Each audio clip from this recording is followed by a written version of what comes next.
definitive to say. Guys, we are Toronto witnessing the the end of Quavo Kenny. This is the end of the Burrito and Kenny feud. Burrito is up, Kenny is down.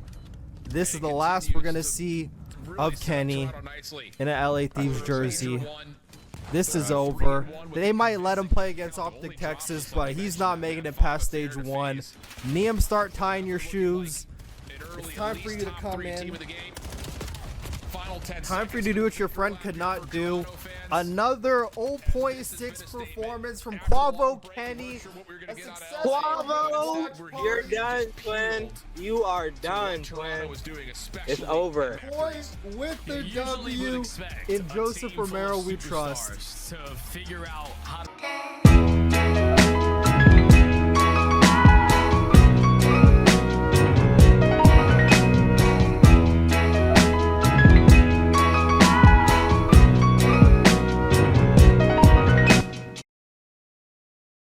Yo, guys. Welcome back to another episode of the Borito Talk podcast. I am your host, Borito, the #1 CDL ESPN analyst / content creator in the world, and the #1 CDL tweeter as well. That's me.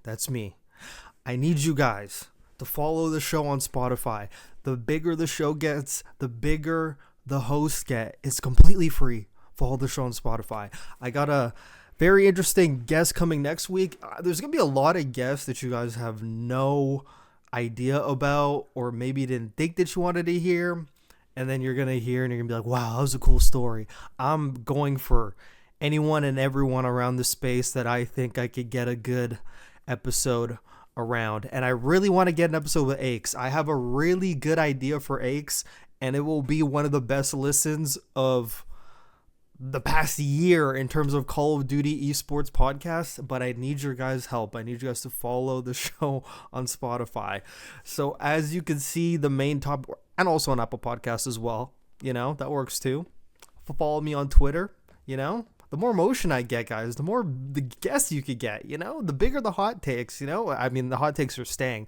I've been on a generational on Twitter right now. But as you can see from the title, the main topic is actually going to be part 2 of the podcast. It's time-stamped. If you hate me and you want to just fast forward to that part, you could go to that one. But in the first part, we're going to be going through the games from the weekend. We're not going to spend too much time because the LA Thieves part goes around 40 minutes. So we're going to just do a brief little recap of the games, give my thoughts on them, and then we'll get right into the meat and potatoes of the episode, which is 3 things every LA Thieves player needs to improve in order to make the team work. So that's going to be a good listen. I did it on stream. Follow me on Twitch as well. Follow me on everything, dude. Just follow me on everything. That's all I want. I don't even want you guys to sub. I don't want your guys' money. Just follow me on everything. That's all I care about. Just follow me. And we'll go from there.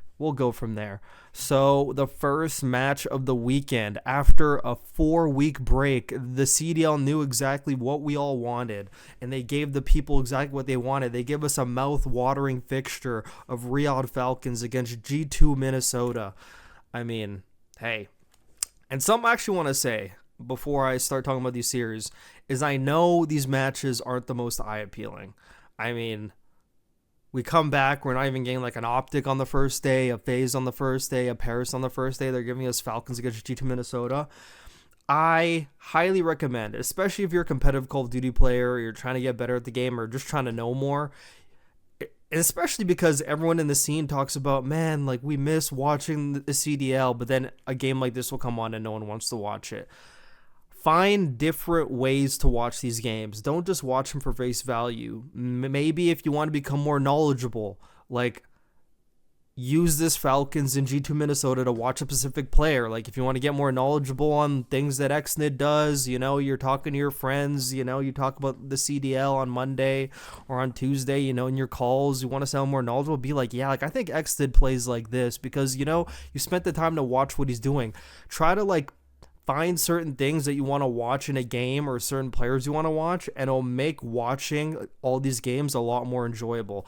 It's not enjoyable when you just see Falcons in G2 Minnesota and you want to just watch that game. Find different things you want to watch. Like maybe you want to see what Minnesota, how they play their hard points. You spend all hard point just watching Minnesota and how they play around each other. Find different ways to watch and it'll make things more exciting. That's what I wanted to say. But yeah, Falcons beat G2 3-2. I'm not gonna go through the maps like Colossus, Exposure, Den. I'm just gonna give my general thoughts on this because we have 8 games to go through before we get to the LA Thieves part. So Riyadh Falcons won 3-2. Rocker won both the hard points. A Colossus, of course, the only map they're really good at. I didn't watch the Den, but they won 250 to 249. I could only imagine how many trolls were in that game. I have to go out of my way to watch that right after I'm done recording this as I'm eating, to be honest. And then the last map, Riyadh Falcons won 6-3 Colossus. So my takeaways, without watching this series, everyone thinks that Falcons is like a top 5, top 6 team because they're getting really good wins. They're actually getting really good wins. But I think it's just a product of them just beating the teams around them. Like, these are the teams that they have to beat. But obviously, when they go play the higher teams, it's probably not going to be that good. And these wins aren't as decisive as I would like. They're all very close games. They kind of feel very fluky, like both teams are not trying to win and they're trying to hand each other the win. Like, that's usually how it feels whenever you watch the bottom teams play. It's actually incredible. If you take Colossus hardpoint first map out of it, Minnesota probably lose, and I keep calling them Rocker, but I'm trying to get used to calling them Minnesota. That Rocker name is just very catchy. And another highlight I want to point out, but we're going to get to another G2 game, so I don't really want to talk about it now. Sky's engagements really have to increase. His engagements are really slow. I spent some time during last week watching a lot of his games back and just seeing the way he plays, and there's just a lot of times he's not playing with his team because he's either trying to be in a power position to hold it when realistically that's not even the major focus. He's just very slow and he's not playing at the same pace as the rest of his team. And Kremp is everything on this team. He is the engagement monster. Without him, they would be dead last. Put anyone in that place that's not Kremp and they would be a dead last. I'm not even kidding. And everyone else just very inconsistent. You never know what you're going to get from Mamba. You never know what you're going to get from Estriel. And you pretty much know what you're going to get from Skies, and it's not good. So, yeah. And AG is a noob slayer. He loves playing against these type of teams. He's always going to do well. MC's always consistent. Xnid's engagements are up there, but I still think Xnid doesn't really... He's getting smarter. I could tell he's getting smarter. He's reading the game a lot more, but there's still novice things that he does. But that could be a whole nother video. But I think Falcons are doing a good job beating the teams around them. They're pretty much probably going to secure winner's bracket. I need to see who they play, actually. I'm going to see who they play up next. So they play... I got to go on matches. Upcoming matches. They play Cloud9. They play Paris up next. Probably going to be an auto L, so they're going to be 3-3. And then their last game is against Cloud9 New York. So if they beat Cloud9 and they go 4-3, I think that secures winner's bracket because there's going to be a lot of teams below them that are way worse off in record. So that would be good for them to get to the winner's bracket. If they could shock a team first round, who knows what could happen. They could actually shock a team first round. It'll actually be pretty impressive if they actually do that. And then, so I'm going to lead that series, and then we're going to go to Miami Heretics against Carolina. Carolina beat Miami 3-1. And, I predicted this. Tyree's probably somewhere punching the air right now. But I knew Exceed. So Carolina picked up Exceed. I'm pretty sure we all know by now. And what is happening to my voice? My voice is transforming right now. They picked up Exceed. Very good honeymoon period, but I'm not even going to call it a honeymoon period. I just think Slasher was holding them back tremendously with the way that he was playing or the way he was trying to make them play. And they're playing a lot more freely. I still think Craze is a very good player, but he does a lot of dumb stuff. And he doesn't hard aim enough. He's just auto run, his left analog is constantly forward. He does not know how to just chill a bit. There's sometimes he gets himself into good positions where a pre-aim would help him get a two-piece or something, but he could throw. There's times he flips spawns and could just ruin things for his team. He's very, very slowly getting better at it, but it's still a habit. I could tell it's a Challenger's habit, because in Challengers, it's like hero ball. Everyone's playing hero ball. Everyone's flying at everything. Everyone's trying to do everything. Everyone's playing aggressive. So he's so used to that, and teams have a lot less structure, so he could break them pretty easily. But you get punished for it a lot more. But from the perspective of Miami, I think this is a very bad loss, even though I think Carolina now with Exceed is way better. Like, the personnel on the team, they're all very talented players. I just always had an issue with how they're going to play as a team. Like, that's the issue a lot of players have. Everyone in this CDL is a good player, but how do they play on a team? And a lot of them are just, like, honestly dumb in general, but that's another story entirely. But from the Miami perspective, I think Miami didn't show them enough respect, played them on Blackheart.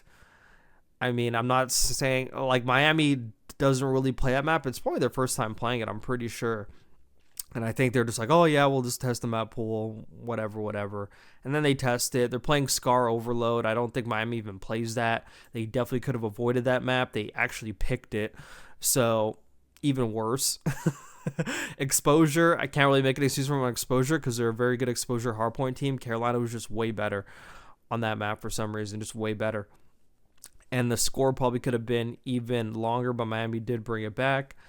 There were some spawn flips that I feel like Miami against, like, maybe a top team probably would have been a lot more locked in on. I don't know. They were just very behind in that game. I think Carolina just came out with, like, a fresh momentum, and it just overcame Miami. And also, everyone wants to talk about Miami. They were on vacation, whatever. I like to use the vacation excuse, but at the same time, everyone was scrimming. Like, they're a brand new team.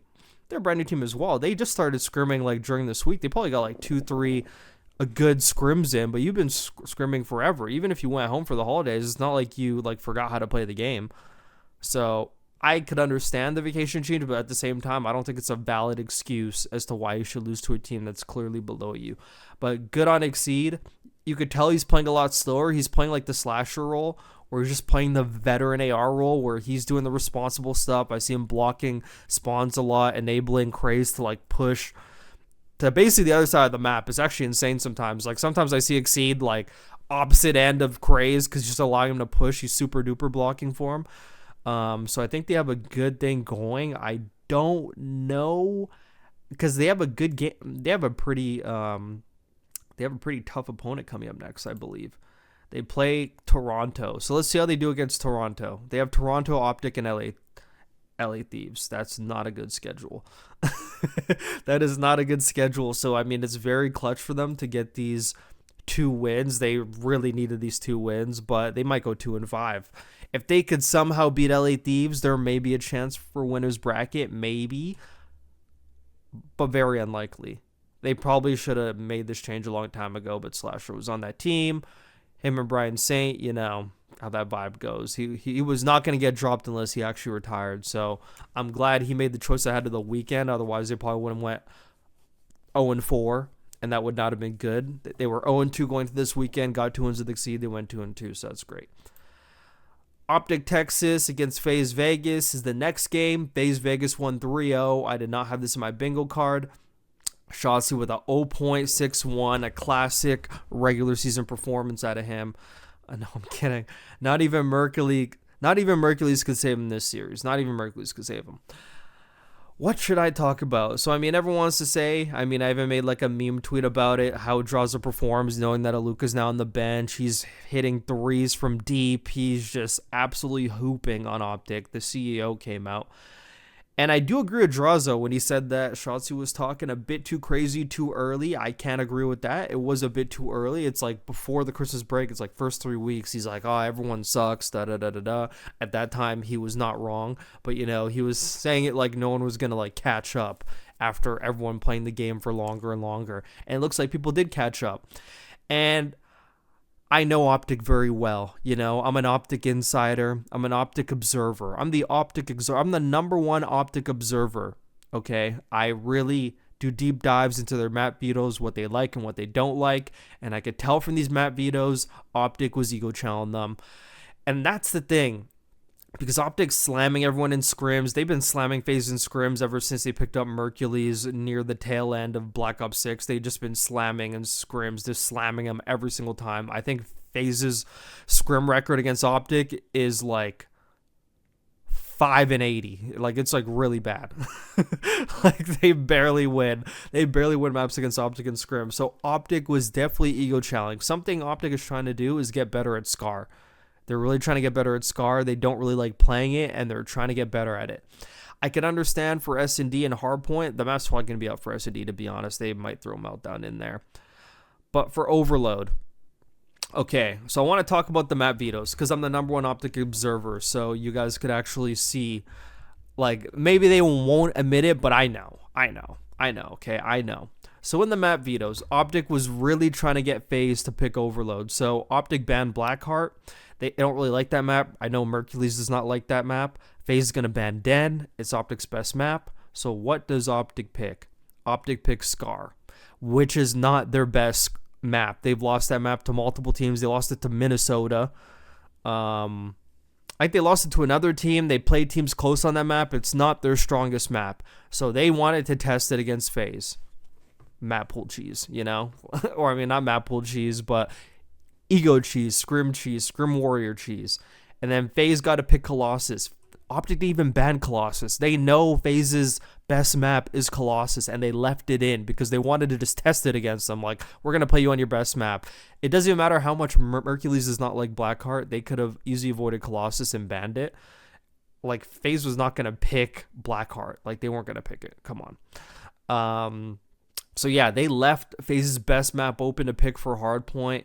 FaZe banned Exposure S&D, Optic banned Den S&D, which is FaZe's best map. I can understand that. So FaZe picks Colossus, whatever. That map's going to be out after stage 1. Optic picks Scar. Not really the greatest choice, you know. Not really like their best map, but they picked it. And then here's where it really clicked into me that Optic was ego challenging in the vetoes, because Optic banned Exposure Overload. They could have easily banned, and I know they banned Exposure Overload because like FaZe is also good at that map, but Optic's good at that map too. And that would have been a great map to test your skill on against FaZe in an actual match that's not a scrim. But they left Overload on Scar available to be picked. But it didn't get picked. FaZe picked Den, which Optic probably was not expecting. They're picking our best Overload, and then they beat them on it. So Optic maybe got a little bit too cocky in the vetoes. Their vetoes were not that great this series. Whoever was in charge of that, better hit the drawing board for that. I agreed with Ben J's point. Ben J made a very good take on the podcast that Optic really needed to win this game just for confidence reasons and just to keep that illusion on FaZe that they really can't hang with you. They really can't beat you. Don't give FaZe wins like this. It's going to give them confidence to now, yeah, like we 3-0'd them now. Like we could definitely beat them. They're not as beatable as we thought. It's only scrims now. But if they lost this game, they would have just been like, man, we lose them all the time. We lose them in scrims. We lose them everywhere. Like, goddamn, like we're just going to be nervous every time we play them. And this version of FaZe is a team that I know could get nervous. Like regardless of what anyone wants to say, I know it's a team that could get nervous. And Optic really needed to win, so they definitely shouldn't have egoed a bit more in the vetoes. You could ego against other teams. Ego against the Carolina. If like Carolina got like a miracle win against you, they're not going to think they're better than you. They're just going to chalk it up as a lucky win, and you'll just smoke them next time you play them. But against like the better teams, you kind of want to play more of your better maps. You don't want to test map pool. Like, you just don't want to give any of the teams around you that have the potential to actually win majors the confidence to beat you. Like, you want to be able to beat them all the time, and they just like know that they just lose to you all the time. So their confidence is going to be down. Even when they're up in a hard point, they're going to be like, oh, we're up in a hard point, but they always beat us on hard point. They might come back, and they're just tweaking. You know, all this mental stuff all plays in. So, yeah, but it was a good performance out of FaZe, and yeah, I'm going to leave my hot takes for FaZe when they start to regress, if it does come, but I am going to say it was a very impressive hardpoint win, but FaZe still has the same issues. Like, I think a lot of people are looking at it with rose-covered glasses because they won 3-0, but I still see in hardpoint, they still don't rotate first. they're still relying on breaking, but they're able to break this time because I think Optic just had a complete mental collapse. I must have a Christmas hangover or something. But FaZe still rotates the hills last. They still have all the same bad tendencies that I don't like in their hard point, but they're able to get away in this map. And I feel like that's kind of like a bad thing from the perspective of FaZe, because they're going to think, oh my God, we're so much better at hard point. And granted, Draza did perform and everything, and everyone performed, but just like the fundamental basis of the hard point is still not there. It's still not there. I think they got first to a hill on like a P2, like the first P2 or the second P2, and that was it. Optic was pretty much, and like a P4 as well. There's a P4 in there. But pretty much every hill Optic got to first, and FaZe was just able to break. Imagine if Optic's actually firing, freaking FaZe lose that map, because Optic doesn't really get broken that easily, but I guess it's just an off day for them. So FaZe still need to work on their hard point, but the S&Ds chill, and it was a very impressive overload den win out of them. So I will give them that map. That was a very impressive win. Very impressive win. They found a way to counter Shotzi, and I made a viral tweet. I should just have my Twitter open on the side. That's what I should have open. I'm just a Twitter fiend. I'm just giving hot takes and shit. But I made a tweet about Shotzi. So Shotzi spent the whole overload on Den versus FaZe trying to pinch and got hard counter pretty much the whole map. Can you try a different approach, homie? The engagement on this, I didn't even look at the replies. I just freaking left it. It was actually incredible. I just threw a grenade and I left it.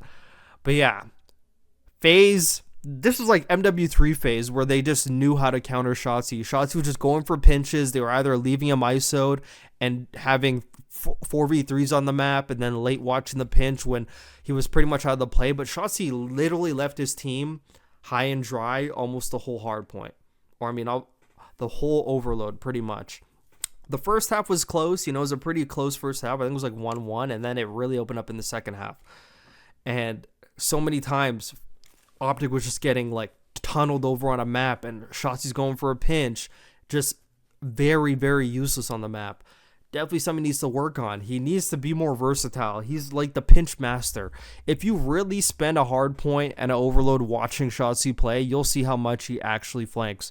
And it's pretty much almost his whole personality. He was a -30 in this series. Everyone else's team was a -4, -9, -7. He was a -30 in this series, and it was because he was getting hard countered on pinches all the time. That Den overload, he went 15 and 31, just getting hard countered the whole game. So definitely something he needs to work on. I'm not giving them any tips because I don't want him to lose. That's the only bias I'll have. This whole season is just on Optic. It's only a 1-year thing, and then I'll go back to completely being chill. Okay. So Vancouver played Boston, and they won 3-2. A very impressive honeymoon phase from Vancouver to get this win over Boston. Purge raging at Benjay, saying, oh yeah, we didn't scrim because, holiday visa. And I was like, bro, I swear I saw you scrim like a week before these matches. I don't know what you're saying, brother. Same thing I said with the Miami thing. I don't care if you went on holidays. Did you forget how to play the game? They're quite literally a new team too. They got a new fourth. You did not get a new fourth. You had the same team. You're telling me you forgot everything that you scrimmed? There's no way. Okay? There's no way. You shouldn't be losing to Vancouver. It's unacceptable. Doesn't matter how much you scrimmed. You should not be losing to Vancouver. And this just goes, it's very disappointing because Boston, I had them higher. I think I had them top 7, but they're not playing it like it right now. And they're losing games they should not be losing, which is not good. They're going to end up starting this Major 1 tournament in losers if they keep up this act. But who do they play next? So they play Miami, Cloud9, and LA Thieves. Pretty tough schedule. That Miami game is going to be very good. They actually might lose that game. I'm not going to lie. They might lose that. And then Cloud9. Cloud9's a sleeper team. Cloud9 could beat anyone. And I still have Cloud9 near the bottom of the league, but they have such big upset potential. It's they're actually pretty popping in this game. I'm actually pretty impressed with Arian over there on the Cloud9 side. And then LA Thieves, by the 24th, which is the week after this next weekend, they'll probably be a lot better of a team, and they might just run Boston Breach. So Boston could finish 2-5 and in the losers. So they really had 2 wins here that they really needed to get, but they didn't. And yeah, and I made this tweet as well. Where's this Boston tweet? Okay, here it is. This one didn't get as much motion as I thought, but it's a good tweet. I'm going to stick by it. Boston Breach is a prime example of why friendship cheese will always haunt you. They all really like each other, and that's great, but if you actually want to be bigger players in the league, then you got to make tougher decisions. Dropping Awakening was a good first step, but it needed to be 2 or even 3 person change. Snoopy is a staple of the team, but what his teams have always lacked is more consistent slang. You can play the game selflessly and correct all you want, but if you can't get kills, there's only a certain level you'll get to. If Snoopy doesn't play good, then they are most of the time geared for a loss. Nasty was a great pickup, but he's not a consistent slayer. Him saying he likes the whole team, he likes that the whole team plays for the win is fun and all, but you need people that can hold their own a lot more. Should have learned from the Neptune pickup last year. I always thought a good example of a Boston roster would have been Brack, Nasty, Afro, Snoopy. Afro and Brack can provide more takeover while still keeping the fundamental aspects of the team intact. Both ARs definitely need to be replaced. So I basically made this tweet because I don't like that Cammy's still on the team. I just feel like a Cammy Nasty AR duo, they can have good games, but they're also going to have bad games, and probably a lot more bad games than good games. They're not consistent slayers. Purge is not a consistent slayer because he's an enabler, which is great, but Snoopy's pretty much the only heavy duty slayer on that team. Purge could have a pop-up series, but most of the time it's pretty meh. You never know what you're going to get. He plays a good game, but he's just not a good slayer. He's just not up there in the slayer. He's an enabler. He needs more slayers around him. So if you're going to keep Purge, you need to upgrade that other AR role. Snoopy needs help. Otherwise, a lot of these games, he's always the guy who always has the most interactions. And if he's not playing well, they're never going to win. And he did play well, and they still didn't win because he's the only one doing anything. Nobody else is doing anything. They need more slaying on that team. They desperately need more slaying on that team. But, Purge and Snoopy are good friends. They've been playing together now for 3 years in a row. Yada, yada, yada. They've been playing with Cammy as well. Friendship cheese from Challengers. And then they got Nasty. Nasty's like, wow, I'm finally glad I have a team that plays for each other. I'm like, why are you acting like you didn't have that last year? It almost sounded like he was taking a shot on his team last year. Come on, bro. That team last year, you had Neptune, bro. You needed that slang. You couldn't play with Hixie all year. You tried the friendship approach. You tried the let's get 4 guys that all play for the win. Was not working on that Vancouver team last year until you picked up Neptune. Should have learned from that. Very, very disappointed in Boston. Hopefully they can pick it up next stage. But yeah, a lot of losses. 2 losses now that they should not have got. They probably could have been 4-0, to be honest. But yeah, they aren't. So next series, Paris against Cloud9. And I'm going to keep this one pretty simple. I'm not going to elaborate too much, but Cloud9 should have won 3-0. They should have won Den first map. It finished 250 to 249 in favor of Paris.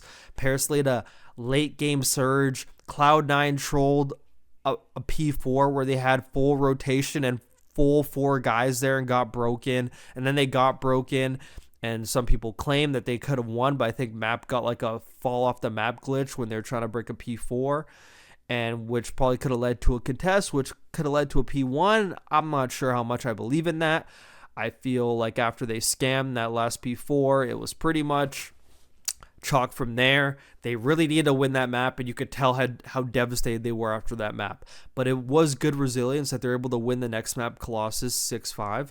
With some big snipes from Beanans in the last round. I think he popped a 2-piece sniper last round. And then Cloud9 had an impressive exposure overload win. 5-4 win. They were up 5-2. 5-2 or 5-1. I think it was 5-2. And then Paris, last 2 minutes of the second half, made a late game surge. But Cloud9 was pretty much dominating them. I thought Paris super duper trolled. There was a part in the first half where they kept the overload in their base when they got the kills on the P5 side and could have pushed up the map, and they just sat there. I thought people's controllers turned off, and then Cloud9 just killed them and just walked it into the point, and that was 2-0 at that point. So if they did something there, they probably could have made it a more even game at the beginning, but they kind of trolled. And then the second it got to map number 4, it's pretty much over. Paris is all right, we're locked in now, 250 to 136, and then a 6-2 last map. Cloud9 really needed to win that Den first map. Cloud9 could have walked away with such a big victory, and Paris would have been 2-2, which would have made Paris have to lock in a lot more to their last matches. But now they're 3-1, and their next games are against Falcons, Toronto, and Miami, and they just got to win one of those in order to secure the winner's bracket. And they're probably going to win more than one of those. They're definitely going to beat Falcons. That Koi match, which is next week. So they only play one match this weekend. It's against the Falcons. But then their other matches are the week after this weekend against Toronto and Miami. That Toronto game is going to feed generations. That's probably going to be the match with the two best fundamental teams in the game. So I'm going to be locked into that match. That match is going to be incredible. But yeah, if Paris went 2-2, they would have been panicking. They would have been like, man, we got to win like the rest of these games now. Like, it would have put their backs against the wall. It could have alleviated pressure off of Cloud9. Cloud9 definitely should have won this game. They're going to be kicking themselves so hard, but this is great still because, like, you're playing these teams so close and these matches that you should have won, but you're unfortunately losing. It shows that you're on a good trajectory. But, I mean, I could say that all I want, but you still need to close it out. Like, you need to close it out. You need to close it out. You really need to close it out. And their next games are against FaZe. Oh, man, I don't know. And then Boston and then Falcons. So now, pretty interesting schedule for them. If they won the Paris game, they're 2-2. And now maybe they're thinking, man, if we could beat Boston and we could beat Falcons, we could be in the winner's bracket. Puts them in a way better spot. But now it's like they kind of have to win all three games, honestly, in order to secure the winner's bracket. Otherwise, they're going to start in losers. So it's pretty unfortunate. And, I mean, just once again from Dan Ghosty, I mean, this guy is absolutely everything. 112 kills in this series, a 1.32, most damage in the lobby, 13,866, just absolutely frying. And let me show you just how dominant Dan Ghosty is right now, especially when it comes to statistics, okay? He has the number one KD in the league, a 1.35, the number one Slayer rating, a 102. Whatever stock you want to put into it, he has the number one BP rating, a 1.31. I don't even know what the heck's the word for it. I can't even, not statistics, like the other word. Anyways, don't even know what their credentials are for that one. Hardpoint KD, number one in the league, a 1.46. Number one hardpoint kills per 10 minutes, a 30.84. Number one hardpoint damage per 10, 3570. I mean, he's dominating almost every statistic in like the top half. Obviously, like an S&D and everything. I mean, like it goes to other people, but he's dominating pretty much so many statistics. He has like the highest OBJ per 10 in the league, and he has the number one KD in the league. I mean, just absolutely, like this guy does everything. Like he's an overall player. He has a 107 OBJ per 10. Do you know how high that is? Nobody on Thieves has over a 60. Absolutely incredible stuff from Ghosty. This guy is legit everything. Legit everything. He does everything. Everything. This guy's playing like he's playing on a Supermax right now. But yeah, Paris definitely should have gotten 3-0'd by Cloud9. The worst thing Cloud9 could have did was extending that series. I'm not going to lie. That's going to come back to haunt them. I'm not going to lie. G2 Minnesota against Carolina. Carolina wins 3-2. They were up 2-0. Actually, no, it was tied 1-1.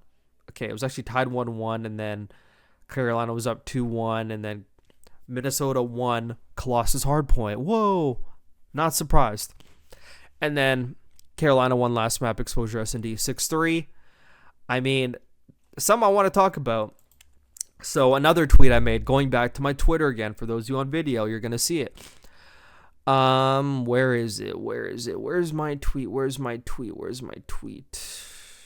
Okay, I've been popping. Okay, no, I'm kidding.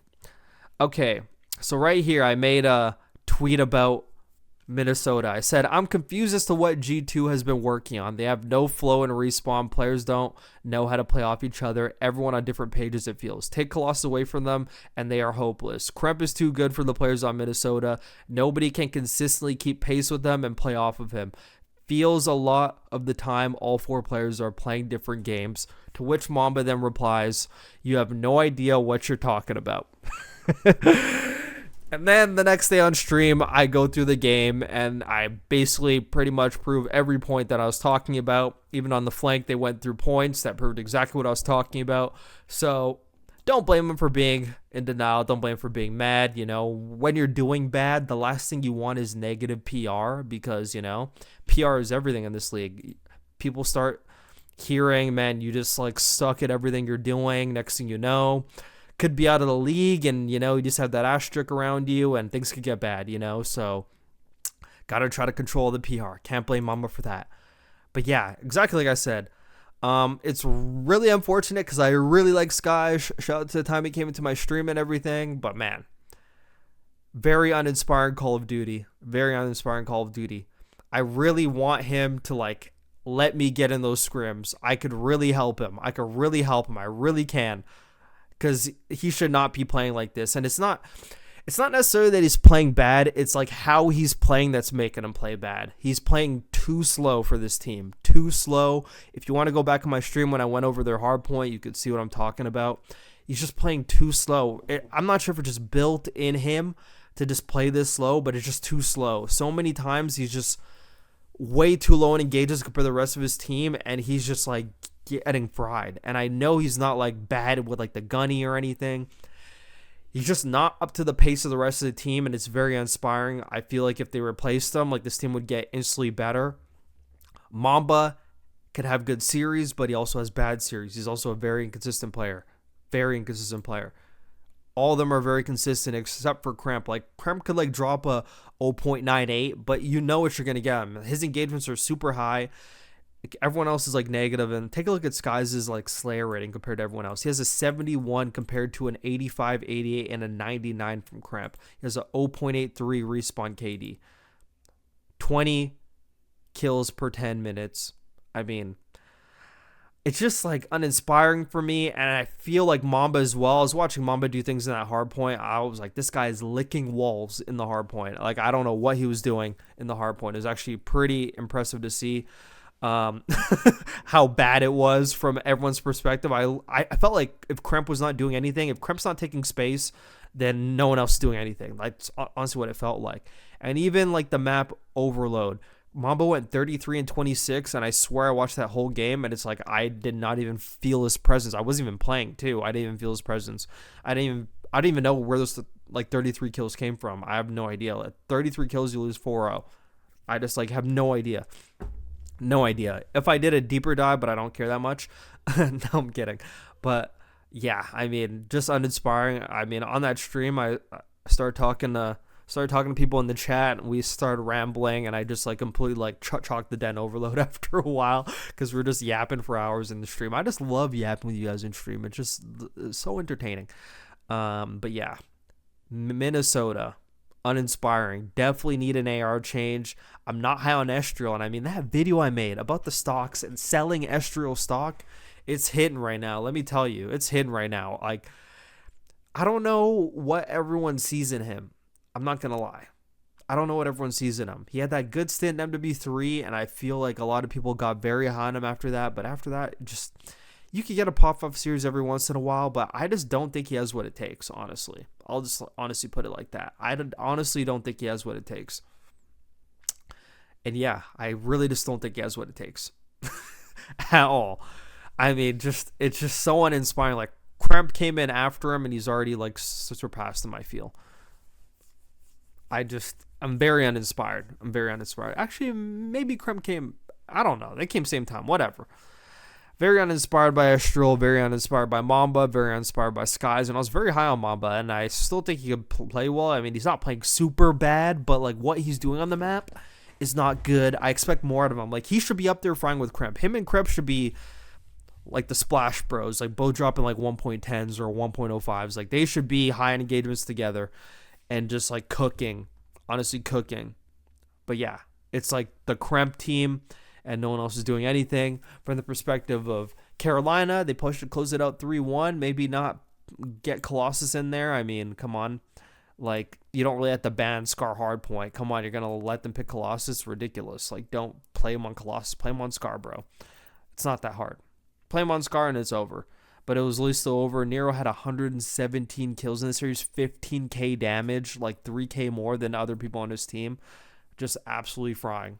Like, that's like a whole map. That's a whole map of Hardpoint more that he had, and he's playing the same games as everyone. So, very impressive win. This one I'm not going to talk about. Optic 3-1, Vancouver Surge. Vancouver got a Scar Overload win in there because, some sloppy play from Optic. Optic really wants Scar Overload in their map pool. And I think the reason why they want in their map pool is because they realize other teams are getting way better at exposure and den. So they want to separate themselves by getting more Scars in there because every team's getting better. Like, Koi's better at exposure. FaZe is getting better at exposure. Miami's getting better exposure. When it comes to the Vios, you don't want to play them on that map. You want to make sure you have another map in your back pocket. So I think they're trying to have Scar and Den as like their ban for ban maps. And yeah, so they're really trying to get better at it. It's not working right now, but obviously it's a work in progress. You have the whole season to get better at it. They smoked them otherwise. 6-0 Den S&D, 250 to 152 Den hardpoint, and a 250 to 193 exposure hardpoint. I mean, it was pretty much chalked. Vancouver had no hope in winning this series. And yeah, pretty much. And then the last game of the weekend, if I have any voice left, and this is now going 40 minutes, so this podcast is probably going to be an hour and a half. So, I mean, you're really going to enjoy this on your work week. You're welcome. So, Koi 3-0'd LA Thieves. And, I mean, I'm not going to get too much in LA Thieves because we're going to talk about in the second half. So, I mean, this is very poetic that we end off this half of the Borito Talk podcast with this series last. A 250 to 224 Den hardpoint win for Koi, 6-3 Den victory for Koi, and a 4-0 Den overload win for Koi. So 3 Dens in a row. Don't know about those map vetoes from LAT. They really don't want to play them on the Colossus because Koi smacked the last team they played on that map pretty bad. And LA Thieves picked Den. So I actually thought LA Thieves could have won that Den. They for sure could have won that Den, but there was a troll at the end of the game. And I went through it on stream. I'm probably going to upload like the clips to YouTube as well. Man, it was really bad. It was really, really bad. Like really, really bad. So it was like the last P3 of the game. It was like I don't even remember the score. It was like 220. It was like 220 to 200 in favor of LA Thieves. BZ and Kenny are at P3 first, and they're watching tower side because Koi's rotating from P2 side. And Kenny, for some reason, they could have just played creddies. They could have just played side-by-side crossfires, and Koi would have walked right into them, and they could have got the kills, and they would have got the hill. They would have won the game. It would have been over. But for some reason, Kenny, in a 2v1 that a BZ and him had over on that side, decides to fly out the tower side and die. And then all of a sudden, BZ's like, oh my god, he went. I feel like I should get his trade. He runs out and dies. They lose P3, and Koi gets P3, holds it long enough, and then like they break P4 and like they win. Unacceptable. There was more trolls to it than that, but LA Thieves had the lead for a lot of points of this game. But I thought this Den was like so good from both teams. I actually thought they played it very well. Like, LA Thieves actually played this Den very good, but they just made a lot of mistakes, a lot of teamwork mistakes, a lot of the mistakes that you would think that LA Thieves would make that everyone's talking about right now. And Koi, I thought, even when they were down, they did a very good job keeping composure and doing things to maintain their stake in the game and not letting the lead get too far away from them. So LA Thieves had a good lead after P2. They rotated to P2 very well first. So they got like 4 down initially on the P1. They got good time on the P1. They kept P2 rotation. They stopped Koi from getting it. They got P2. It was great. And then I think the P3 was Mixie or whatever, but Koi really bounced back on the P4. Or I think it was the P3 or the P4, where they had a significant, it was like 70 to 20, and they did a good job bouncing back to like hold the hill long enough and not let their team get it, and it really kept them in the game. So they did a lot of things like that to keep themselves in the game that I thought was very good. And then like the Den S&D, I mean, LA Thieves just have no lick of what they want to do in the S&D. There was a very bad round where they had a 4v3 man advantage, and Scrap was on an island, bottom security, and just died for free when he could have played closer to his team. Instead, he just died ISO. It was a 3v3 and it was chalked. Like, there's so many rounds where they just had no idea. It's like they weren't even communicating. And even the listening in map number 1, their comms are absolutely terrible. And it makes me wonder, why did you bring Kenny in? I thought this is why you brought him in, to be able to get the best out of people in situations like this. Like the comms, he should be leading the comms, telling everyone to chill out. It felt like 4 kids playing 8s and just screaming over top of each other, just calling out fucking like locations. Not one time, hey, hit this with me. Okay, guys, we got to do this. Hold this for this long. Let's do nothing like that. And there's 4 top players on this team, and those comms were school kid comms. It was actually pretty embarrassing. And then like the Den Overload, 4-0, LA Thieves. I mean, they were a shambolic mess in this map. No sense of communication, no sense of what they want to do. They had 0 game plan. It's like they didn't even scrim this map. It's like the first time they were playing this map ever. No sense, like not even the fundamental basis of what you're supposed to do in Overload, like they had down. Everything was just terrible. And it was absolutely shambolic. I went through all of it on stream if you want to go watch that. But yeah, this was just a blasphemous performance out of LA Thieves. I think I used the wrong word there. I'm just like throwing vocabulary out there for no reason. But yeah, we're going to get more into it in the second part, but it was a 3-0 from Koi. I mean, Joe called game in that second map too. He just popped a 4-piece and it was over. So, I mean, kudos to him. And I'm talking too fast. I need to slow down. I need to slow down when I talk. Okay. LA Thieves. Absolutely embarrassing performance. And I made a tweet. Let's go to my tweets again. Okay? Let's go to my tweets again. And I even said before the game, this next match will decide the trajectory of Quavo Kenny's future. And thankfully, he didn't get dropped, because I said a 3-0 is a definite roster change, but it looks like they're going to stick it out for a bit longer. I called for a Joseph Romero beatdown, and I did get a Joseph Romero beatdown. I mean, he's so humble. He was like the best player in the lobby, but he said I played terribly. I mean, that's just absolute class out of Joe. But this tweet I made, I said 4 top experienced players, 2 former players as coaches, and all the resources at your disposal just to be that bad. All the proof some of you Dick Rider CDL fans need to see to know that you don't have to be a former COD player to coach or tell people what they're doing wrong. I'm just yapping at that point. But yeah, absolutely shambolic. I'm even going to go through this other tweet I made. I said, as much as I clown Kenny because he deserves it, this current LA Thieves team could actually work if the players on the team are willing to evolve and become different people. They are a brand new team of all-stars with specific needs. There will be growing pains. It all comes down to them. It would probably take until mid-Major 2 or 3 for things to really click if they addressed and worked on everything. I feel like I know all the issues too from the outside looking in, so it's really annoying. Sometimes all you need is patience. If you're going through hell, keep going. I just don't have the faith that they are even motivated to do all of that due to their personalities and being overall compromised, so they will probably just make a change. Sucks when certain people are just so stuck in their ways and cannot change. So his LA Thieves team has a lot of issues. A lot of issues, and this is a very bad loss to Koi. I could talk way more about this series, but now we're at 46 minutes recapping this first half. I mean, if you guys like the longer podcast, I mean, I could keep yapping. I could honestly, this could be a 3-hour podcast of just me.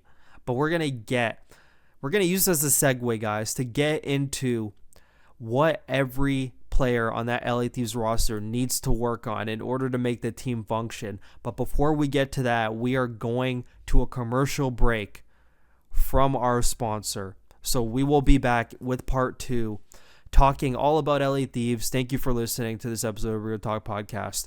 We'll see you on the other side.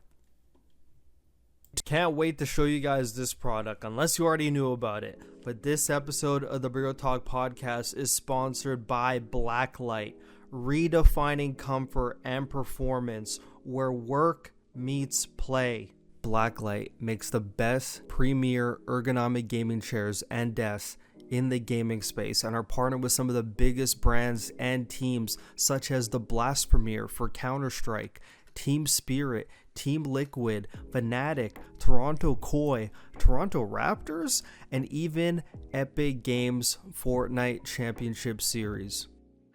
Blacklight gaming chairs are engineered for peak performance and comfort. They blend ergonomic support with premium materials to keep you focused for hours. They feature adjustable lumbar support, 4D armrests, a high-density foam seat. It adapts perfectly to your body and play style.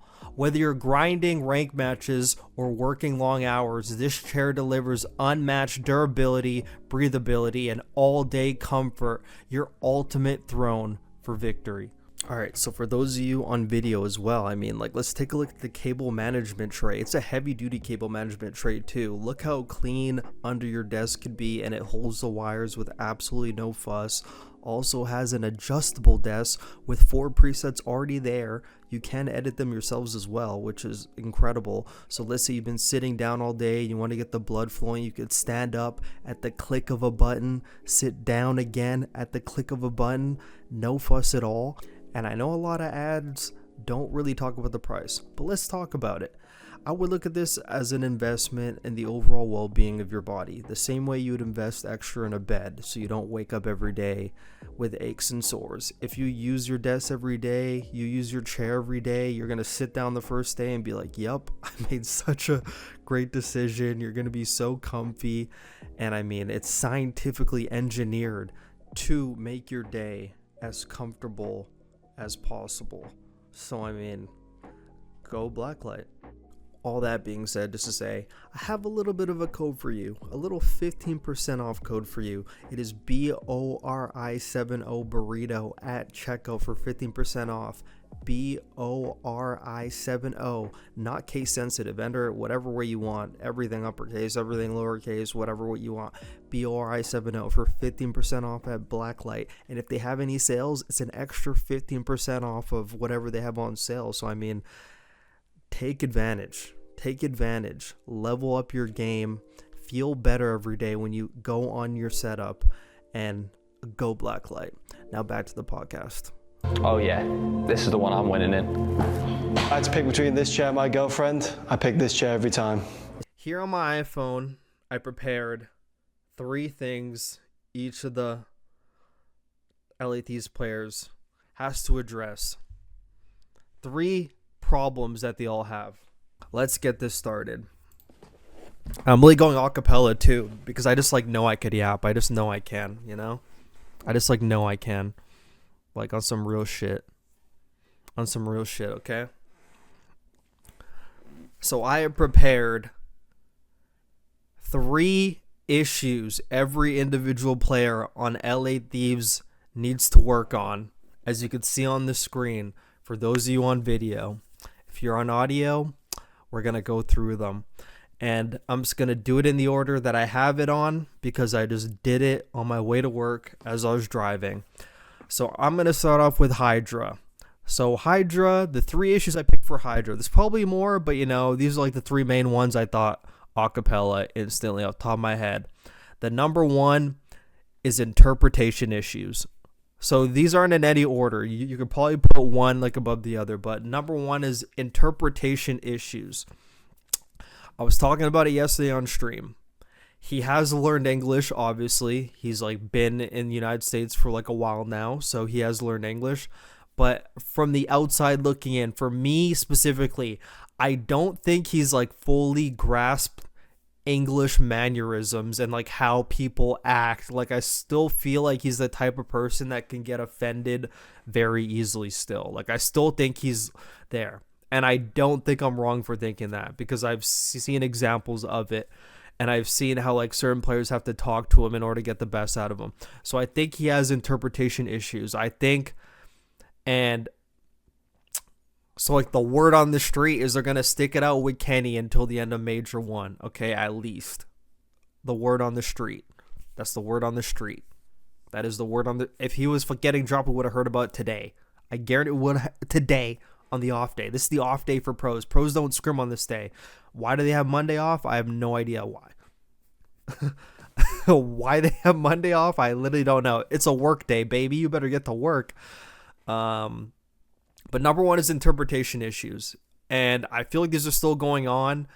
And he really needs to learn not to take things personally or take things the wrong way. He really needs to learn, but it's also like something that you get when it's just something you become accustomed to and like you just grow up in this place, but when you don't grow up in this place, could be like a little bit differently. But that's just my opinion. I feel like he has interpretation issues, and I could just imagine the way Kenny talks when like things aren't going well. I can imagine Hydra not interpreting that the right way. The same way when fucking Ghosty was getting mad, and the way Ghosty talks when he gets mad. I could tell that stuff could probably really annoy Hydra. That's just my opinion. And if it annoys him, if you annoy Hydra, it's going to be a long fucking road for you, especially if you're on like the team that he's on. Because most people are probably going to pick him over you. So, number one, interpretation issues. He needs to learn how to really like handle what people are saying, not get offended so easily, not get emotional, that type of stuff. Really needs to like hear people out. And like part of being able to interpret things better is just understanding perspectives, but that also comes with just maturity and self-reflection. Like really understand a person's POV. Like if you're ever in an argument, and this is something I know a lot of people don't do, but if you're in an argument with somebody and you see the way they're talking, and sometimes you're just like, I just can't even believe what the fuck they're saying. Like sometimes it could just be like that. But if you really like try to think like, why are they mad? Like why are they like acting like this? Like why do they feel this way about this? It could really help you understand and maybe reply in a different way. But that's number one, interpretation issues. Number two for Hydra is playstyle issues based off of ego. This one is exactly how it sounds. He knows he's the best player in the world. Probably not right now. It's probably Merc, but just overall, probably like the past like three years, he's probably been like the best player in the game. And when you're the best player in the game, you could do whatever you want. When you're the best player in the game, you don't want to be the guy who's fucking soaking hills. You want to be the guy running around getting kills. So pretty much every year for the past 3 years, probably 4 years. So like he was not there in Vanguard. He was there in Cold War. He actually was there in Vanguard. He's on that NYSL team. But that was with Krim. We're not going to count that one. MW2, MW3, Black Ops 6. Like the lowest OBJ per 10 in the league. Got to run around, do whatever the fuck he wants. That's great and all. You were able to do it because of the teams you're on. You're playing with Kismet, Skies, and Priesta. That team's going to let you do whatever you want. Because who else is going to sprint around and get kills on that team the way you do? It's not going to be Skies. Kismet cares about the win. He's hopping on your hills. Priesta is just going to do whatever you fucking tell him to. So you were the guy to do that. And even when you brought in Dante, you could still do that because you had two guys who could take a majority of the objective responsibility to allow you to do whatever you want. But now you're playing on a team with more superstars. You purposely chose, handpicked a BZ to be on your team. I'm not going to let Kenny slip in there in the fucking superstar debate. Okay, he's not slipping in there. So I can't even say it's a team of superstars. It's a team of 3 superstars. You brought a BZ in. You know what a BZ brings. You can't make a BZ play like Priesta. Otherwise, why did you bring him on the team? Just bring in Priesta. From outside perspective, if you look at it from a different way, you could say, I brought in a BZ because he could hold his own. And if he could do the job that like a Kismet or a Priesta did while being like the talented player he is and holding his own, then we'll be unstoppable. If that's what he was thinking, I could understand that. But is a BZ actually going to do that? But these are conversations that should have been had before you even signed him. What did you bring him on for? And what did he agree that he was coming on for? All stuff that should have been solved before like the ink even dried on the paper. So that's also another reason why I'm confused as to why everyone else is confused as to why it's not working out. Because like, what did you guys agree on? What did you guys expect was going to happen? What did you guys think you're going to play like? All this stuff should have been discussed before, you even like signed on the team. Not just like, oh, like a BZ available. Let's get a BZ. What are you bringing a BZ on for? Why are you bringing BZ on for? How is he going to work around you? They should have kept the roster from last year. I 100% agree. I know. They definitely should have. They definitely should have. So it's like, why would you bring a BZ on if you want to play something else? It makes sense because, like, we're actually going to get to a BZ up next, okay? Because, like, a point in there ties back to this Hydra point. So I guess I'll actually come back to that one. But the last thing for Hydra is communication problems. He's not the best in comms, and it looks like he hasn't even gotten any better at it. He's been playing for a long time now. 3-4 years. I mean, 4 years. Fucking like whatever. I don't think his comms have gotten any better. Obviously, like, they've gotten better to an extent. But the role he has, it's exactly like Shotzi, like the same thing where it's like sometimes they just like go a long time without talking or they're not specific enough in what they're talking about. He has very generic comms and he has very generic receiving of other people's comms. Like when you hear other people comm stuff, it's like he now thinks that's the most important thing. It's like a very like straight, narrow, I can't even find the word for it. And it just like brought me to that hard point from yesterday when Scrap was like calling out a guy square and a BZ, Kenny, and Hydra were in couches about to break P2 and he heard Scrap say square and he just completely just ignored what he was doing and just started turning to square and then he dies square and he starts calling out square when a BZ is busy trying to break through the front. So it's like he has a very narrow-minded approach to like communication and how he receives it and how he actually speaks. He needs to be a lot more specific and detailed in his comms. It could go a long way, especially with the role that he has, being the player that he is. Needs to be able to hone that. Shotzi has good comms when he's locked in. Yes, he does. Scrap gets 3-0'd by his old team. Jodeci's won Thieves and had top 3 at Champs CWC. They paid triple to get these scuba stars. Yeah, I mean, like, they had Joe right there, but they didn't want Joe. They wanted Envoy. I mean, it is what it is. You know what's funny? In the Kenny and Abe to LAT video, Hydra was talking about picking up Kismet. He had the right idea. Really? I'm going to have to watch that. What the hell? Crib, Neptune, Clay, Hydra? Yeah, I know. Like, he gets fucked tunnel vision. Give him credit. Yeah, I am going to give Shotzi credit. Relax, okay. I'm going to give Shotzi credit. But it's not that he gets tunnel vision. I mean, I could say tunnel vision. That's actually like the word I was thinking about. That's perfect. Okay, thank you, Kinju. That's the word I was looking for. Hydra gets tunnel vision a lot in his comms. There you go. That's like, I think you saw me doing this, and you realized what I was like, you know? Fuck tunnel vision. Tunnel vision is comms. And his comms, when he dies, all he does, one shot B, one shot B, one shot B, one shot B. That's all he says. One shot B, like, and like he will call it out. Same thing with the BZ. Him and a BZ do the exact same thing. When they die by someone, they will call that shit out until that guy's dealt with. Like, they will not rest until that guy's dealt with. It's the most annoying. It's the most annoying trait that both of them have. If Hydra dies like on rooftop, one shot rooftop, one shot rooftop, one shot rooftop, until that guy's dealt, he'll literally just keep saying it. Same thing with the BZ. Oh, he's rooftop, he's rooftop, he's rooftop, he's one shot. All the time. Need to get better at comms. He has 2 coaches there. Fucking Sender. He personally brought Sender on. They got Shane there. All these players. Kenny, bro. Someone got to teach this guy how to communicate. This should be done in scrims. Like, they should just go into a scrim and not even focus on the gameplay. Pick one scrim against fucking Cloud9. Like, so sorry to bring up Cloud9. I'm sorry. Like, you're actually catching a stray. My bad.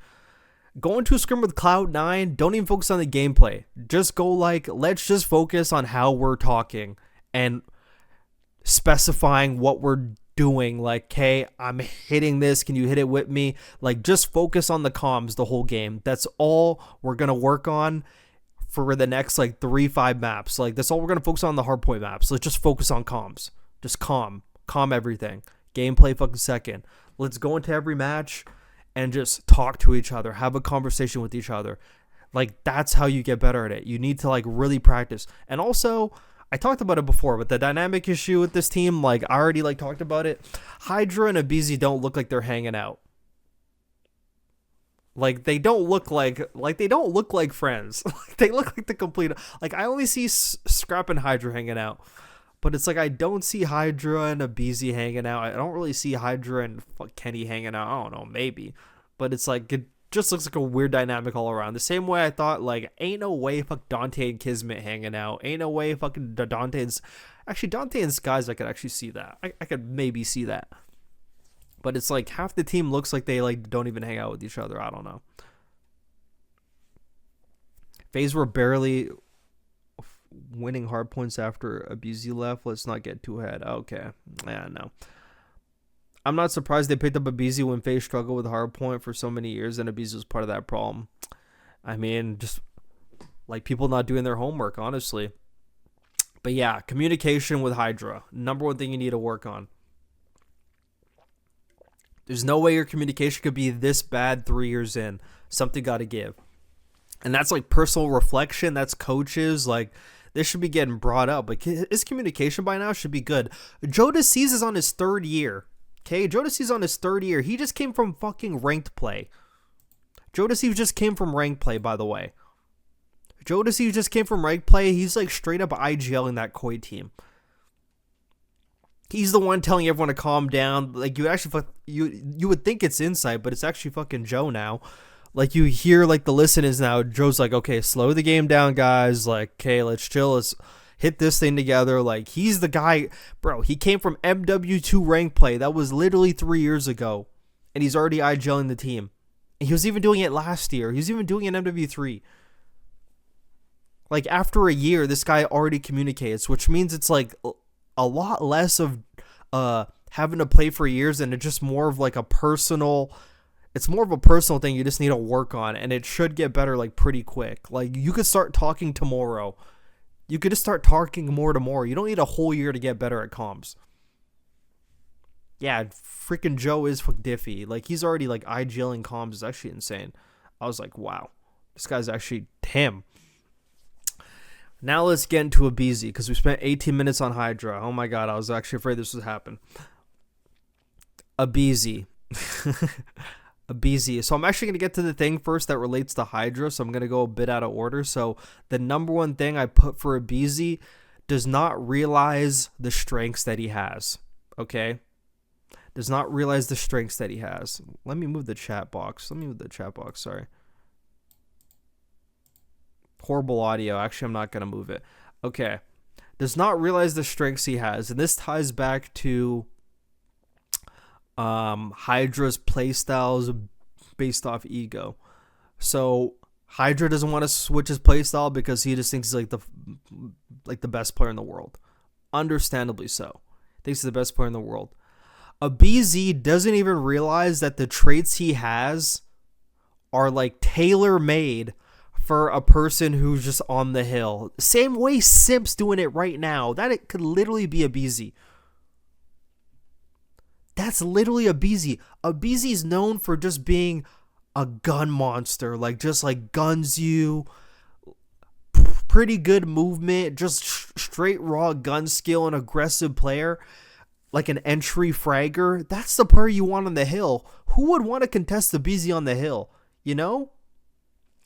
All the traits Abizi has as an SMG player are like made for a person that could just like be on the hill and stay the fuck alive on the hill. That's what Merc's doing right now on Optic, but he's doing with an AR. A talented player who could just get on the hill, break a hill. That's what your entry fragger does. Abizi's an entry fragger. He's a juggernaut. Merc could break a hill, hold a hill by himself. That should be Abizi. I even said that last year on FaZe. Why is Simp not the guy roaming around? Simp has a way better understanding of spawns and timings and everything. He should always be like the person outside the hill and on the hill whenever he needs to be. But like majority of the time off the hill. Abizi has a lot of good traits for being on the hill. He's not the best route taker. He's actually like pretty bad at it. I'm not going to lie. Abizi's like pretty bad at route take. He's not a better route taker than Neptune, Shotzi, Abizi, even Real. There's like so many players ahead of him in just like the route and the pinch taking. Like Abizi's not that type of player. Abizi's a in your face SMG. He doesn't realize the strengths that he has. And that's like his number one strength, bro. He should be running the hill. He should have like 2 minutes of hill time all the time. Let Hydra run around. Hydra loves to fucking run around, do the late pinches. He has way better timings than you. It's not even an ego thing. You being able to play the hill is not like a bitch role. It's not a bitch role. It's not a lesser than role. It's a very important role. And you could be like Merc and drop 1.8s on the hill. And let a player who's better than you doing the route taking do that as well. But also coming back to Hydra's playstyle issues based off ego. Hydra should learn how to play more than one way. Like, I was very impressed when I saw Hydra for the first time in his CDL career taking the bomb on Scar S&D. That's fucking growth. That's the first step. The next step is getting more hill time in hardpoint. That's the second step. That's the second step. And it's not even compromising. Like, Abizi's not compromising by hopping on the hill more. He just has the traits for it. He's never been a good pincher. Teamwork is the skill gap. These kids have talent but lack the teamwork. If Kenny thought Hook was bad, Abizi gonna have him going bald and no. I mean, this team probably not gonna last that long, but I mean, yeah, I could agree with that. And the other thing I put for Abizi, so the second thing I put for Abizi is he's a creature of habit. He's a guy that likes doing the same thing over again. You know, it's like how they say the definition of insanity is doing the same thing over again and expecting a different result. And Abizi is the king of this, doing the same thing over and over again and hoping it's going to work the next time he does it. Definitely something he's, and this is in every facet of the word. It's whenever he goes for pinches, whenever he does like something in S&D, he'll just do it again. He'll just keep doing it until it works. And there's a lot of mistakes. There's a lot of bad tendencies that Abizi has, and he still does them. Still does them over and over again. Not learning. He's a creature of habit. I'll leave that one at that. And the third thing, which could probably be tied with doesn't realize his own strengths, is the most important thing, but I guess this one will probably be the most important thing. Bad attitude and communicator.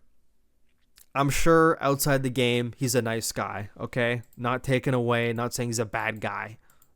Not saying he's a bad guy or whatever. But Abizi, he's a good okay, so the thing about Abizi, he's a good communicator when he feels like it. When Abizi feels like it, he's actually a very good communicator. It's usually whenever the game's going good, when they're in the lead, he's calming great. But when things aren't going well, he's not a good communicator.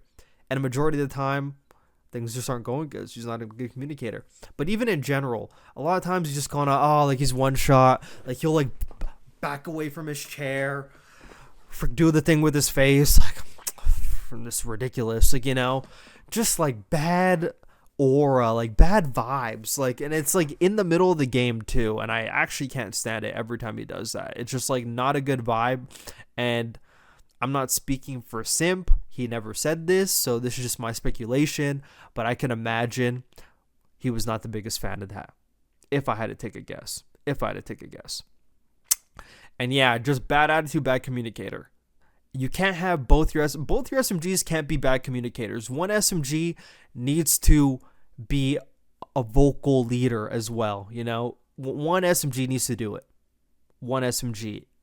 Let's use some examples like Boston Breach, Purge, great communicator. Snoopy, he's all right, but he's actually still a good communicator. Optic, Hook is that communicator. Shotzi, On FaZe, you can actually just fuck both of them, which is actually like pretty impressive. It's really both of them. On Paris, Envoy, great communicator. Neptune is also a great communicator, but Envoy probably takes more of like the reins in that sense. Every team has at least one SMG that's a good communicator. This team has zero. I never see Abizi taking the reins in certain positions or like certain times in a respawn. I don't see Hydra doing that. I saw glimpses of it last year. I think there was like some listen-ins last year where it's like Hydra would actually be paused. I'm not sure if those were online qualifiers though. Somebody got to be a good communicator. LA Thieves in Vanguard 2020 saw draws in the SMG not being a good communicator, thought it was an issue. They switched Kenny to that role. They end up winning champs because they thought one of their SMGs needs to be a good fucking communicator. So they took draws off the shit because he wasn't there yet. This shit is the biggest chalk fest team possible. I don't give a fuck. Hydra's the best player in the world. He wants 5 rings. You better become flexible. Whoa, pause. But I know what you mean. Bad attitude is a reach unless it's been leaked by Ronnie Intel or former teammates. It's not a reach. It's not a reach. That's all I'm going to say. I'm talking about in-game. I'm not talking about out-of-game. It's bad attitude in-game. And it's like on display for everyone to see. Neptune Merc came in, filled gaps, made it easier.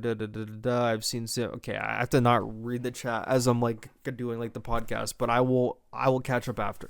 Okay, this is gonna be like part of the podcast. So yeah, those are the things that Edabz needs to work on.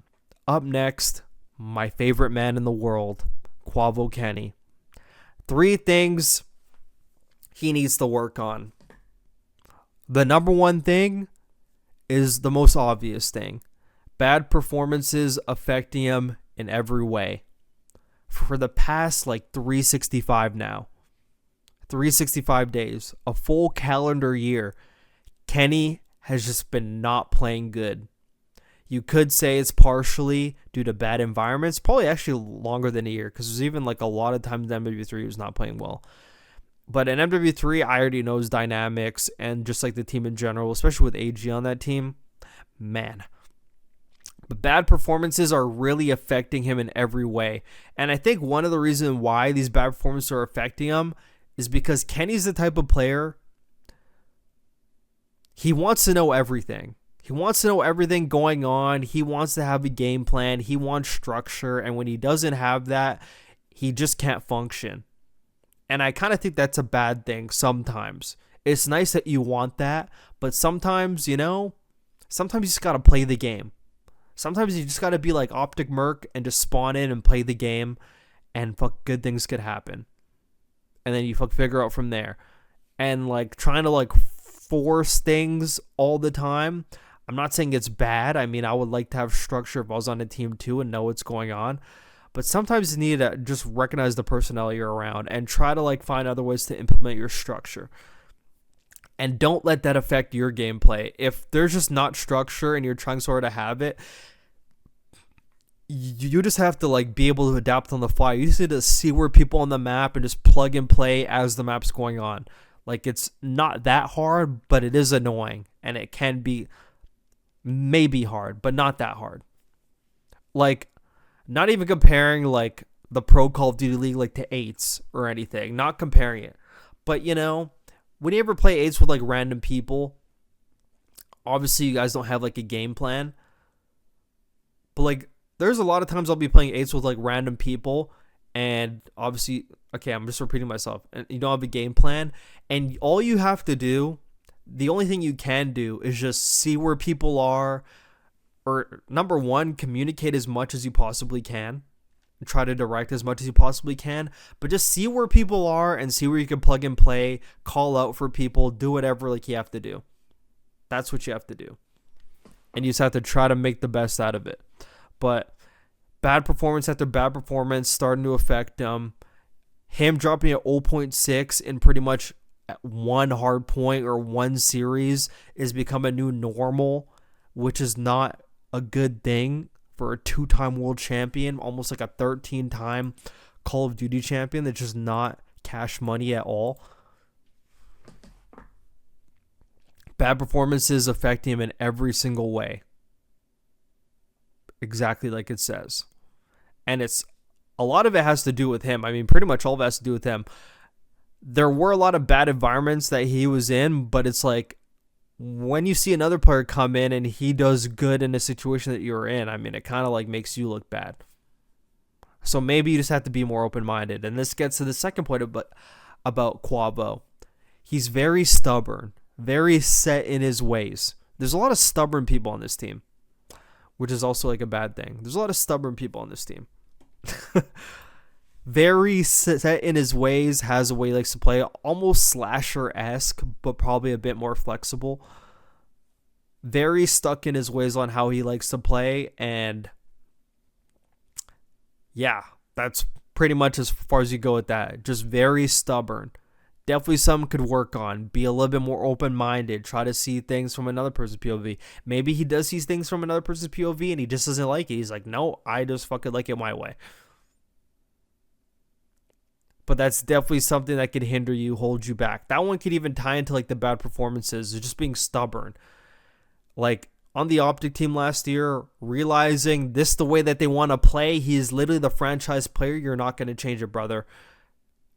Learn how to play how they want to play. Just adapt to him. Okay? Try it out. And then if it fuck doesn't work, then you could fuck do your way. But when you're just stuck in your ways, it is what it is. Is what it is. And the last thing I put for Kenny, this is pretty acapella. If I thought about it more, probably could have like thrown something else in there. But off the top of my dome, not fulfilling his role on this team. And it really clicked on me, especially in like the listen-ins yesterday. They not only brought Kenny in because he's a multi-world champion, a multi-champion, a winner, a leader, a quote-unquote IGL. They brought him in for all these reasons. And he knows how to win in the biggest of situations. Granted, they haven't even gone to the biggest of situations yet.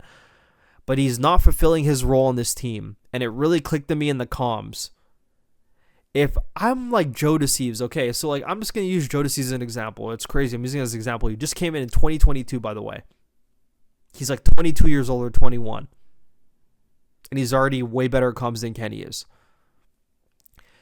LA Thieves' comms are all over the place. It sounds like a bunch of like eights players just calling shit out. No one's doing anything. They should be looking for a person like Kenny to bring those comms together. Okay, guys, what are we going to do? Like start calling shit out, saying stuff like that. But Kenny was just in the chaos of the comms. He was in the chaos of the comms. These are the things he complained about Optic last year. Not fulfilling his role in the team.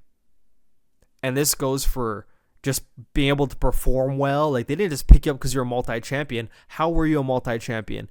Because you're able to hold your own and play good. Not fulfilling his role in that sense. In the comms are messed up. He's someone that should like be able to pick them back up again. Not fulfilling his role there. And just being the IGL. Maybe he is being an IGL. Maybe he is being a mature leader behind the scenes, and maybe just no one's fucking having it. They're like, you're dropping a 0.5, buddy. Shut the fuck up. I don't want to hear what you have to say. It could just be like that. Who knows? They could just be like, yeah, I don't want to hear what you have to say, buddy. Get out of here. But yeah, not fulfilling his role in the team. We'll leave it at that. And then we're going to get into Scrap. Mr. Thomas Ernst Scrap. I don't know his full name. I'm pretty sure that's it. Thomas Ernst from Deutschland. Yo, what's good, Rio? What's good, baby? What's good? The number one thing I put for Scrap, same thing as Kenny. Stubborn. Very stubborn. Another guy, and he's like a lot newer too. He's a lot newer, but he's very stuck in his ways. He's not very open-minded. Not very open-minded at all. We've seen like the examples. We've seen it when it comes to GAs. We've seen when it comes to taking advice. We've seen when people call him out for issues and he's like, nope, just like wrong. That's not it.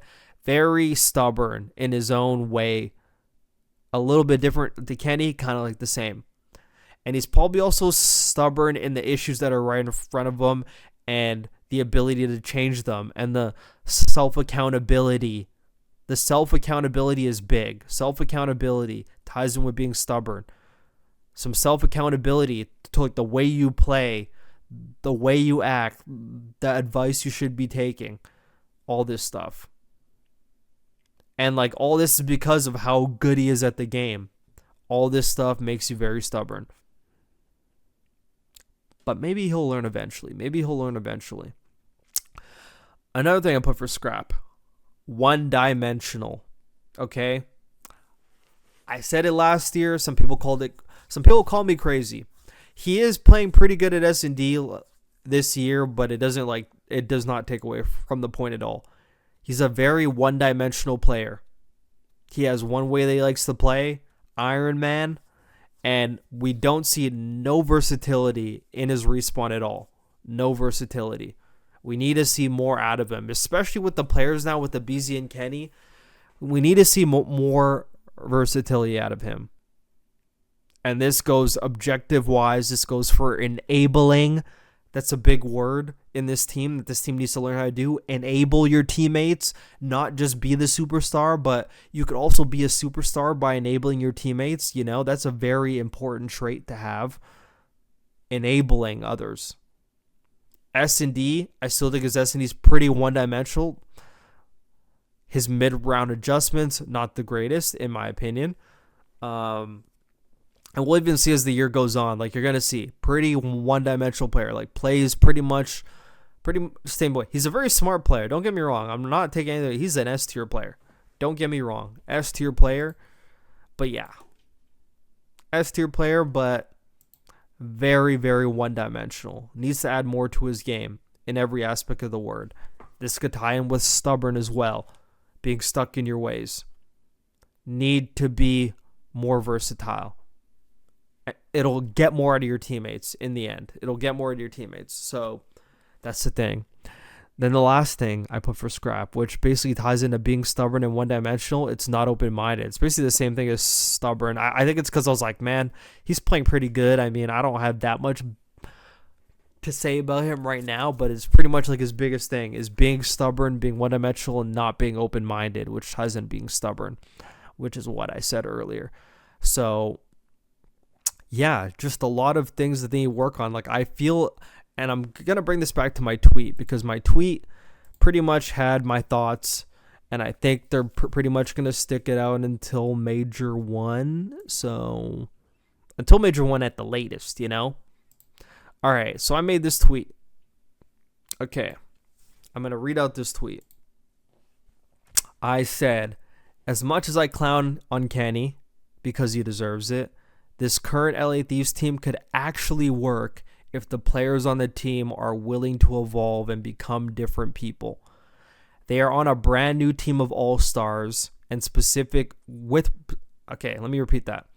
They are a brand new team of all-stars with specific needs. There will be growing pains. It just all comes down to them.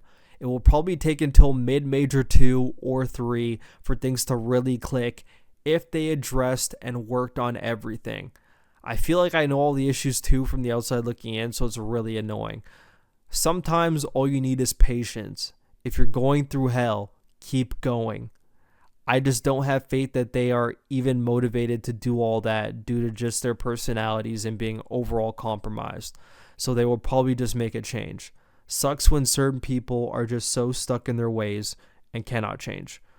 So pretty much summarizes my thoughts on LA Thieves. It all comes down to these players to look themselves in the mirror. Just look themselves in the mirror and really change. It's not that hard. It will be hard, but it's not that hard. Do you know what I mean? It's hard, but it's not that hard. Okay? Really look in the mirror, okay? And the last point I want to bring up, talking about this LA Thieves thing, the last point I want to bring up, man, have times changed. We look at the Optic Dynasty. This is the best example I could bring up. 4 superstars, Formal, Crim, Scump, Karma. Karma was, like, before he joined the Optic Dynasty, he was playing like fucking Hydra. Like, he was like, I'm not getting on the hill. I'm fucking playing for kills. Like, he was always that type of player. These 4 superstars got together and just figured it out. Like the first event they played together, like they won. And they were just winning and winning and winning. Granted, you know, they were trolling at champs multiple years, but they were pretty much winning everything. 4 superstars who are all like superstars, like slayers, like all kill whores. I mean, like, I'm not gonna say Krim is a kill whore. He always played for the win, but it just resulted in a lot of kills. Scump, kill whore. Formal, kill whore. Karma used to be a kill whore, became a utility player. 4 superstars were able to just like figure it the fuck out and get the best out of the team and end up fucking winning. For some reason in this day and age, the players just can't do this. The players just can't do this. Players just can't do it. They just don't make them like they used to, you know? They just don't make them like they used to. Is like the best way to put it. It's just about having like the maturity and the respect for your team. Like, it's about Hydra being able to look across at Abizi and being like, you're a fucking 2-time world champion as well. You have more championships than me. Like, I mean, like, you're a decorated player. I trust in the way you can play. I'm going to try to like be able to work off you as well. Can you also try to work off me? Abizi being able to look at Hydra, say the same thing. Scrap being able to look at Kenny, a player who has won way more than him, like 8 times more than him, and be like, I'm going to enable you. Everyone needs to be able to look at everyone and be like, I respect you as a player. Let me also respect you on the map as well. It's not just about respecting his accomplishments outside the game. How do you play with them in the game? If you're still playing your kill hoary way, like your selfish way, you're not respecting your teammates. You're compromising them. You need to respect your teammates on and off the map. I don't care if fuck the Pokemon cards. Fuck the Lion Man cards. If anyone cares about those, get a grip. And I remember hearing about that years ago where like some Rosses were using it to make decisions. I'm like, that's absolutely pathetic. Using Pokemon cards like to make up fucking roster decisions is actually insane. But yeah, that wraps up this LA Thieves segment. I could go for an hour and a half on this, but you know, my voice is not calling for it. And also have to eat. So I'm wrapping up that LA Thieves segment. Okay, so that's one more issue, okay? I actually want to bring up. That's a good point. Thank you for bringing that up. Kenny's never been a hill player, but you know what? He adapted to it, but he doesn't like doing it. He's never liked doing it. And that's an issue I have with this team. They picked up 4 players who don't like the objective. And now it's like, who's going to do it? They all have to do it. It needs to be a compromise. It needs to be a team thing. Everyone needs to contribute. Picking up 4 players where like not one player fucking enjoys having objective is actually insane. Like fucking Kenny doesn't want to take the bomb in S&D. Like Abizi and Hydra didn't want to do that, but then they realized one of them had to, so then Hydra started taking, which is great. It's like a new thing that he's adding on. Scrap's not taking the bomb. Obviously, he's like the main AR, so he's like just not gonna take the bomb. Scrap doesn't really do hill time that much because, you know, like he fuck knows how much he fries. You know, there's all these things. Just like the team as a whole, they picked up 4 players with no objective passion at all, but they need to get that objective passion. That's what they need to do. They need to get that. All right, guys. Thank you for tuning into this episode of the Borito Talk podcast on Spotify, on Apple, and on YouTube. Something I'm really trying to figure out, though, is my followers and my streams and downloads don't really match. You know, I have some episodes, or quite a lot frequently, honestly, lately, that have been doing over 800 to 1,000 streams and downloads, but I don't even have over 100 followers on Spotify. Some fishy's going on over here. There's a lot of pro players. There's a lot of coaches lurking. There's a lot of people in the scene lurking, listening. I'm glad you guys are enjoying the podcast. So I'm glad you guys are enjoying the podcast. Thank you for the streams and downloads. I appreciate it.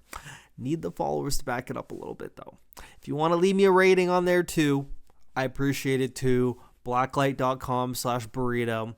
You know the vibes, guys. We'll see you guys next time. The content's going to keep flowing. The #1 CDL ESPN analyst is here to stay. He's here to give the hot takes. He's here to tell it like it is, guys. Keep grinding. You never know who's watching. Au revoir, goodbye. We'll see you next time. Peace.